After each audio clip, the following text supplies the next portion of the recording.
Hello, everybody, and welcome to the Coaching Corner. I am Jamila, aka the IEP Coach, and welcome to the Coaching Corner. We go live every Tuesday at 6:30 p.m. Eastern Standard Time, and we talk about all things special education. So Tuesdays is one of my favorite days of the week because I can talk about all things SPED all day long. That's just what I do. And those of you who are new to the IEP Coach, we are the IEP Coach LLC. We're an education consulting company, and we specialize in providing professional development and coaching to special education teachers, teams, and paraprofessionals so they can thrive and not just survive in their roles. Okay. And I am Jamila, aka I am the IEP Coach. Okay. I've worked in special education for about 20 years. I'm a former special education teacher and special education supervisor. And special education is my love. I love it. I love it. And I could talk about the IEP all day. And I love helping you guys understand more about the IEP and the IEP process. So before we get started, I want you to share out this live. Go ahead and share out this live. Share out the live with as many people as possible. Tonight's topic is Beyond DEI, creating inclusive classrooms without institutional support. Okay, so we're gonna be focusing on, like, even though a lot of the initiatives have been they've gotten rid of DEI initiatives. The government isn't funding any DEI initiatives. That doesn't mean that you just stop focusing on being inclusive in your classroom or your schools or wherever. You still can be inclusive. All right, so go ahead and share out this live. And just a reminder, Special Educators Rise, we have some seats open. We are starting our next cohort. It will be starting on March the 6th. So that is next Thursday. I'm going to go ahead and drop the link in drop the links in the comments. If you are on Instagram, you can click the link in the bio and enroll. So we start next week. This program, Special Educators Rise, is specifically for special education teachers. It is specifically for special education teachers. Okay. If you are tired of working in isolation, if you are tired of not getting the professional development that you need and that one-to-one attention that you need, you're tired of not knowing how to properly write an IEP, run an IEP meeting, not even understanding the SPED laws and all the different parts of the IEP, and just how do you progress monitor? How do you properly do that with behavior, with academics? How do you do transition plan?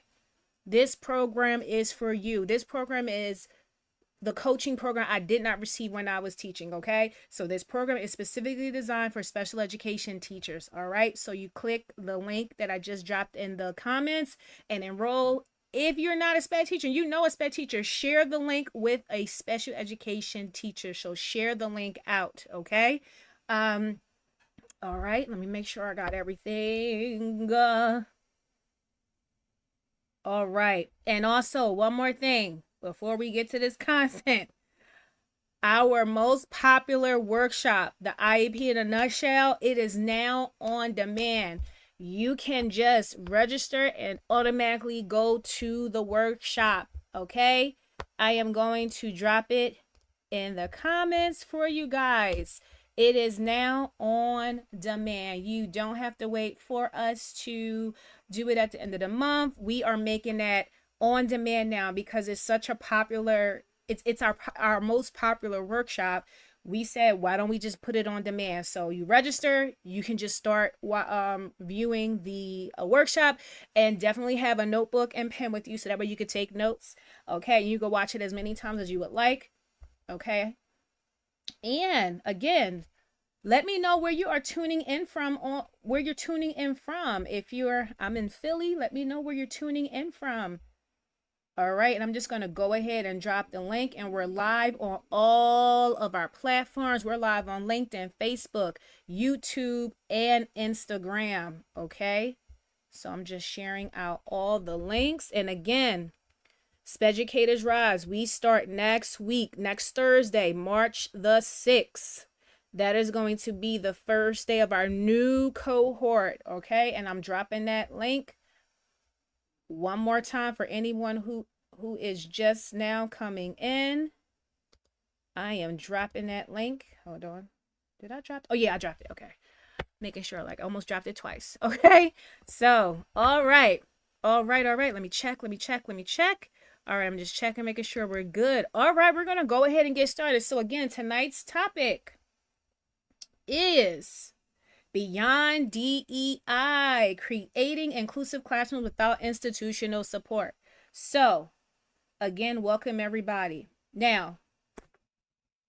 We're we're going to focus on how special education teachers and if you're a gen ed teacher, how you can continue to foster inclusivity in your classrooms, even with the DEI initiatives being rolled back. Because just because they're rolled back, that doesn't mean you stop being inclusive with your students and fostering that type of environment in your classroom. Okay? So, you may be thinking, well, why does this matter? Why is this important, right? So, with the removal of DEI initiatives, that doesn't mean you stop advocating for your students with special needs, with and without special needs. That doesn't mean you just automatically be like, okay, I can stop being accommodating to my students. I can stop learning about the population that I'm servicing so that I can better service them. That doesn't mean that stops just because those initiatives have rolled back and are non-existent anymore. That doesn't mean you just stop. It's being inclusive. It's a way of life. It's not just something you do. It's not just something that's just checked off. It's a way of life. Okay? It's a way about how you teach. It's just how you are, how you do things. All right? So how can SPED teachers proactively create these inclusive classroom environments when your school may not be supporting you in doing so? Your school or your workplace may not be supporting you in fostering that inclusive environment and giving you what you need to be inclusive. Okay, we're focusing on that tonight. Can somebody tell me, like, well, how can we do that if we don't have the institutional support to back us up and give us the resources as teachers? How can we then foster that? How can we advocate for our students? How can we proactively create inclusivity in our classroom? Somebody tell me. And don't be shy, because I know y'all be in DMs, y'all be commenting on everything else, ha ha ha, and kikiing. So tell me in the comments, and don't be scared. Like, tell me in the comments, like, how can we do that? And don't be afraid. Again, don't be afraid. How can we be inclusive? And there's no right or wrong answer. There's no right or wrong answer. So just think of it as, and I know it may take you time to type, especially if you're on your phone. Some of you already are like, I don't get a lot of support already. So it's nothing new for some of you. It's not going to be anything new for some of you. But for some of you, it's like, well, dang, how do I do that? Well, first, let's go into some strategies, okay? So even without institutional backing, institutional support, as a SPED teacher, as a gen ed teacher, you have the power to create the environment you want in your classroom. You have the power to create a safe, equitable, and supportive learning environment. You have the power to do that. No one has to tell you to do that. You have the power to do that in the learning environment that you create. So what you put into that environment, what you put into your students, that's what you're going to get out of it. So you don't need anybody from the district to tell you, oh, you need to be inclusive and you need to have this, you need to have that. No, you just do it. You just do it. Okay? So shift from that policy driven inclusion to just being a classroom driven inclusion. Okay? So go from that institutional policy thinking inclusion and just be, okay, we're classroom driven inclusion. All right? So have a student first approach. Learn about your students' learning styles. Learn about their cultures. Learn about their background and their strengths. And encourage self-advocacy. So advocate for your students, but also encourage your students to advocate for themselves. Teach them how to articulate their needs and how to request an accommodation, how to ask for help if they need it. because these skills that you are instilling in them, these self-advocating skills, is going to help them in life outside of school. Because just think of, as an adult, how much you have to self-advocate for yourself. So teaching your students how to self-advocate, learning about the different learnings, to how they learn differently, learning about what motivates them, learning about their cultures. This is what's going to help you with fostering that inclusivity in your classroom, and it helps you to build that relationship with your students. Okay? Also, you want to use universal design for learning, because that helps you to address all learning types. Okay, so offer multiple means of engagement for your students. So do visual, auditory, kinesthetic learning. So have them moving around, have them visually see what it is that you are trying to teach them, as well as not just you speaking, but also have auditory as well. So if you're doing a text, whether it's social studies, it's science, or reading, have an audio version of that as well. Have visuals up of what you are trying to teach. Use visuals to help you relay the information you're giving to the students. And also, a lot of students learn by doing. So have them move around, have them work with someone else, have them engage with their peers. Provide choice-based learning activities, so all students can access the content. So they are accessing their content in the way that they learn. And then you could do flexible grouping to allow diverse collaboration. All right. So universal design of learning helps you to address all those different types of learning styles. And it helps you to even learn, it helps you to tailor your instruction to how they learn, because you have multiple ways for students to show you what they know, to show you that they've mastered this information. And also it helps you to give them different ways to access how they can show you what they know. Okay? That's what universal design of learning really, really does for you in your classroom. So even if your district doesn't have training on UDL, universal design of learning, you can still implement the strategies yourself. Again, move from that institutionalized driven and inclusion to just be classroom driven inclusion. Okay? You want to leverage co-teaching and peer collaboration. So even if you don't have a co-teacher and you're not co-teaching, you have a team. You're an English teacher, you work on an English team. You teach math, you're on the math team. So collaborate with your peers, with your colleagues. Okay? So partner with general ed teachers to create inclusive spaces. So use co-teaching models, not the one teach, one assist. If you are co-teaching, use the parallel teaching, station teaching, team teaching. Use those models, because those are more effective, and it shows you, the SPED teacher, as being an instructional leader in the classroom, whereas one teach, one assist doesn't show that. One teach, one assist will make a student think you are an assistant and not the actual teacher. Okay? So co-teaching models that emphasize shared responsibility. So again, parallel teaching, station teaching, team teaching. Okay? Support Gen Ed teachers with how to implement accommodations, excuse me, in the classroom. So how to implement the accommodations that are in IEPs, how to implement accommodations that they may get in the 504. So show them how to do that.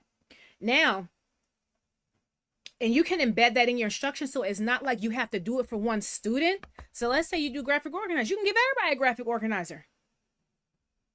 Now, you may have a modified graphic organizer for certain students, but you can put it all on the same colored paper. Nobody's going to know. Nobody's going to know that this student has a modified graphic organizer versus that student. It's all on white paper. Nobody's going to know. If you have a paraprofessional, use them as like a co-teacher. They can do They're not just there to make copies for you or anything like that. They can help you foster that inclusivity in the classroom. They can help you run study groups. They can do remediation for you. Like they can take a group or a student who leads a lot of one-to-one.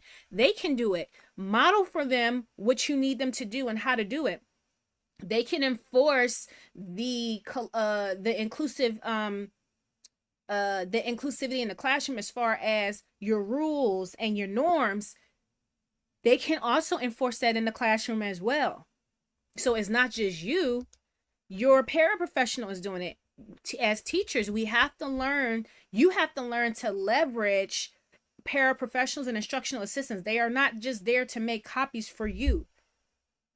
You have no idea the power of two you can have with your paraprofessional and your instructional assistant. Okay. Another thing is embedding inclusive practices without labeling it as DEI. So you can just do culturally responsive teaching. Even if you don't have, again, if your district is not supporting DEI or giving you any resources or training, that doesn't mean you can still be culturally responsive with your instruction. Using diverse texts and examples, encouraging student-led discussion, including student voice. And again, learning the different backgrounds, cultural backgrounds of your students, the different learning backgrounds, their abilities and their experiences, learning about that and using that in your instruction. Use your data to advocate for inclusion. Because schools, if you go in with DEI, they might ignore you, ain't gonna listen to you. But listen, data don't lie. And you always have data to back up what you're saying. Can't nobody argue with your data. Data don't lie. It doesn't. It doesn't. So lead with your data. You can track student performance, their behavior and engagement to push for the needs that you need in your classroom or in your school. Always lead with data. Because when you leave other ways, people don't hear you. Administration don't hear you. You come with data. You lead with your data and how this has increased your students' progress. It has increased your student achievement. It has your student behaviors have decreased because you have been doing X, Y, and Z and you got data to show it. What? They can't do nothing but listen. They can't ignore the data. Okay, so you can show how inclusive practices have increased student success. So you can frame it as academic success strategies. You don't got to say DEI. Academic success strategies, culturally responsive teaching, classroom driven inclusion.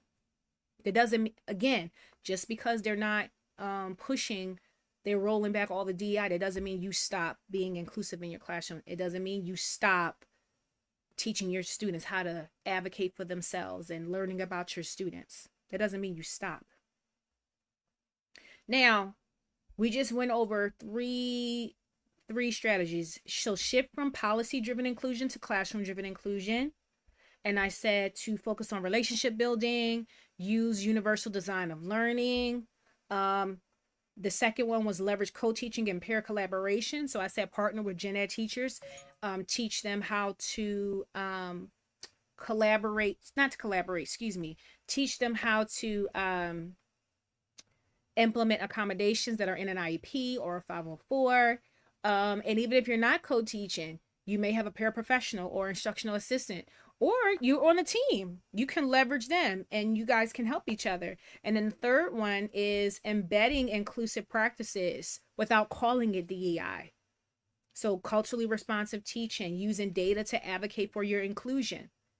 So now with these different strategies, like where do we go from here? So you still have a voice as a teacher and as parents, you still have voice. So you can still advocate. Advocacy is still important and it's still possible. You still advocate. You still collaborate within your school. You can find like-minded educators who care about inclusion just as much as you do, and you can work with them. Use existing laws and policies. So we still have IDEA, we still have Section 504, we still have ADA. They still require schools to provide equitable access to education. We still have these things. So still advocate. And again, collaborate and get in community with like-minded teachers like yourself. Parents, connect with those teachers who um who are like-minded with you when it comes to being inclusive, when it comes to supporting your child and implementing your child's IEP. You can connect with other parents as well. Parents. Okay? All right? So I'm just going to recap the strategies we just went over. So, just because all the DEI initiatives have been rolled back, and you may not be getting support with that, that doesn't mean you don't got to call it DEI. Call it whatever you want. That doesn't mean you stop being inclusive. Okay? So, shift from policy-driven inclusion, remember, to classroom-driven inclusion. Focus on our relationship building with your students. So learning their cultural backgrounds, learning how do they learn best?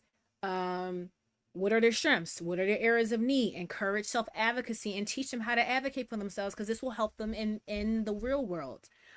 Use universal design for learning strategies. So this helps you to tailor your instruction to accommodate various learning styles, because you're giving students multiple ways to show that they have mastered the material, and you're giving them various ways to access their learning. You want to leverage co-teaching and peer collaboration. So when you're co-teaching, doing those co-teaching models that emphasize shared responsibilities. So the parallel teaching, the team teaching, parallel teaching, station teaching, team teaching. Okay.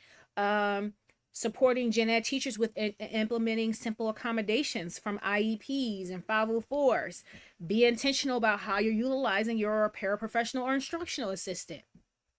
And then you want to embed inclusive practices in your instruction. So being culturally responsive teaching. So using diverse texts and examples, having student-led discussions. Always include student voice. They can tell you how they learn best and how things are affecting them, what they think and what they know. Get them talking, include that student voice, and ensuring classroom materials reflect the various backgrounds and abilities of your students and their experiences. And then lastly, use data to advocate for your inclusion. Your administration can't argue with data. Data don't lie.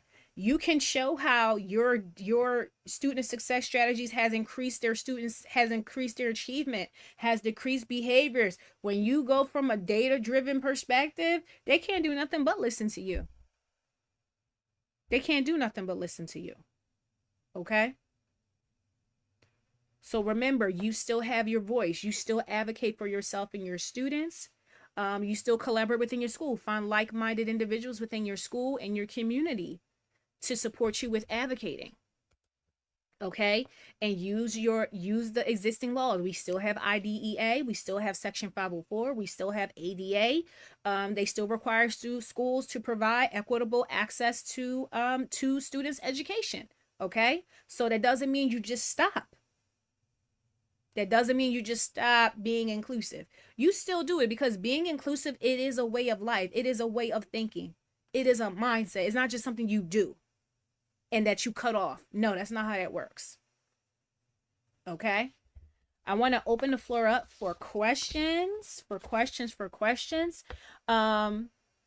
You want to learn more about co-teaching practices and the importance and the power of proper co-teaching strategies? Definitely subscribe to our newsletter, the IEP Insider. I'm going to drop the link in the comment section. If you are on Instagram, you can click the link in our bio and subscribe to it. I'm going to drop it over here. So you can click the link and subscribe. Put your questions in the comment section. Also, you want to learn more about the IEP, our most popular workshop, the IEP in a nutshell, it is now on demand. It is on demand. You can just register and watch the workshop. Make sure you have a notebook and pen so you can take notes. I am going to drop that in the comments again. And any questions, please drop them in the comments. Any questions, drop them in the comments. If you got a question about what we talked about tonight, or you just have a special education question, feel free to ask. Do not be shy. We will answer your questions. Okay, so drop your questions. And I'm just dropping the links again. So I just dropped the link for our IEP in a nutshell. It's now on demand. Subscribe to our IEP Insider, our newsletter. We put out a new issue every month. This is a monthly newsletter. And Speducators Rise. You're a special education teacher and you're looking for more support and training in your role so you can thrive and not just survive in your role. Our new cohort, it is starting next week, next Thursday, March the 6th. So click the link in our bio and enroll. I'm dropping that link again here. If, hey, you may know a SPED teacher who is in need, pass on this link. I just dropped it. Pass on the link. If you're on Instagram, you can click the link in our bio and enroll.